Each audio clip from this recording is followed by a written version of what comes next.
Hello friends, welcome and welcome back to my YouTube channel. तो आज के इस वीडियो में हम देखने वाले हैं हिंदी व्याकरण के बहुत ही ज्यादा इंपॉर्टेंट टॉपिक के बारे में। तो टॉपिक है आपका उपमा अलंकार। तो उपमा अलंकार की परिभाषा कैसे देनी है, उदाहरण कैसे लिखना है, स्पष्टीकरण कैसे दे पाएंगे, सब कुछ वीडियो में बताएंगे। तो अगर आपने चैनल पे पहली बार विजिट किया है तो चैनल को सब्सक्राइब कर लेना ताकि आने वाले वीडियोस की नोटिफिकेशन आपको आसानी से मिल पाए। ठीक है, तो पेपर में किस प्रकार से पूछता है कि उपमा अलंकार बताइए। उपमा अलंकार के लिए पूछता है कि उपमा अलंकार के लक्षण दीजिए, या पूछ लेता है परिभाषा और उदाहरण बताइए, या तो क्या होता है एक एग्जाम्पल दे देता है और पूछता है कि बताइए कौन सा अलंकार है। तो हम क्या करेंगे, आपको अगर लक्षण भी पूछता है तब भी आपको परिभाषा, उदाहरण और स्पष्टीकरण लिखना है। काफी लोग कहते हैं स्पष्टीकरण की आवश्यकता नहीं है, पर पूरी आवश्यकता है। 5 में से 3 नंबर 4 नंबर नहीं चाहिए, 5 में पूरे 5 चाहिए, इसलिए सब कुछ लिखना है। ठीक है, तो आज की हमने जो परिभाषा ली है वो 2 रूपों में है, गद्य और पद्य 2 रूपों में है। ठीक है, स्पष्टीकरण इसलिए जरूरी है क्योंकि जितने अच्छा लिखने की कोशिश करेंगे उतने अच्छे नंबर आपको मिलते हैं। तो आज की हमारी परिभाषा 2 रूपों में है, गद्य और पद्य। पद्य रूप कैसे, एक दोहे के रूप में पूरी डेफिनेशन का सार है, पूरी परिभाषा का सार है, और गद्य में उसी को डिफाइन किया गया है, उसी का सार गद्य रूप में है। ठीक, दोनों से आपको पूरी तरह से उपमा अलंकार क्लियर हो जाएगा। उदाहरण में हमने क्या किया है, उपमेय और उपमान से उदाहरण को आप आसानी से समझ पाएंगे और कहेंगे कि यहाँ पे उपमा अलंकार है। स्पष्टीकरण निष्कर्ष के आधार पर पुष्टि, परिभाषा और उदाहरण से। तो चलिए परिभाषा देख लीजिए, इसका पद्य वाला रूप जो कि एक दोहे का रूप है। जहां कहीं उपमेय में हो संभावित उपमान, जहां कहीं उपमेय में हो संभावित उपमान, तब उपमा अलंकार है, समता है पहचान।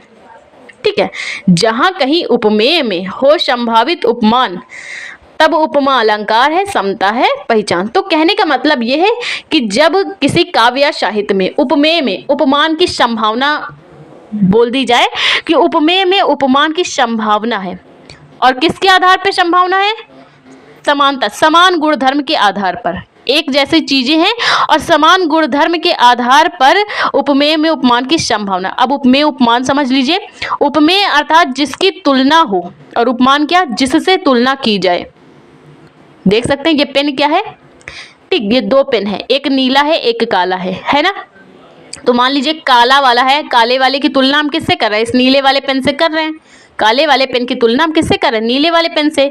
तो भाई जिसकी तुलना की जा रही, काले वाले पेन की तुलना कर रहे हैं, तो काला क्या हो जाएगा, उपमेय हो जाएगा। और जिससे तुलना कर रहे हैं, नीले वाले पेन से तुलना कर रहे हैं ना, तो नीला वाला पेन क्या हो जाएगा, उपमान हो जाएगा। तो जिसकी तुलना हो वो उपमेय, जिससे तुलना हो वो उपमान। तो कहने का मतलब यही है उपमा अलंकार में, जहां कहीं उपमेय में मान लीजिए काले वाले पेन में उपमान की संभावना हो, नीले वाले पेन की संभावना हो, किसके आधार पे, मान लीजिए दोनों एक जैसे हैं और हम कह दें काला वाला अच्छा चल रहा है, नीला वाला थोड़ा कम अच्छा चल रहा है, तो मतलब चीज एक ही है लेकिन उनमें समानता प्रकट की जा रही। देख लीजिए उदाहरण से आपको और समझ में आएगा। जहां पर काव्य या साहित्य में, ये भी परिभाषा इसका गद्य वाला रूप है, दोहा ना समझ में आए तो इसको भी आप लिख सकते हैं। जहां पर काव्य या साहित्य में उपमेय में उपमान की संभावना की जाए या तुलना की जाए, और किसके आधार पे, समान गुणधर्म के आधार पे। जहां पर काव्य या साहित्य में उपमेय में उपमान की संभावना या तुलना समान गुणों के आधार पर की जाए, वहां पे क्या होता है, उपमा अलंकार होता है। उपमा अलंकार आप कैसे जान पाएंगे, हम उसकी ट्रिक भी आपको बताएंगे। ठीक है, तो वीडियो को पूरा आखिरी तक देखना बिना स्किप किए। जहां पर काव्य या साहित्य में उपमेय में उपमान की संभावना या तुलना की जाए, समान गुणों के आधार पर की जाए, वहां पर क्या होता है, उपमा अलंकार होता है।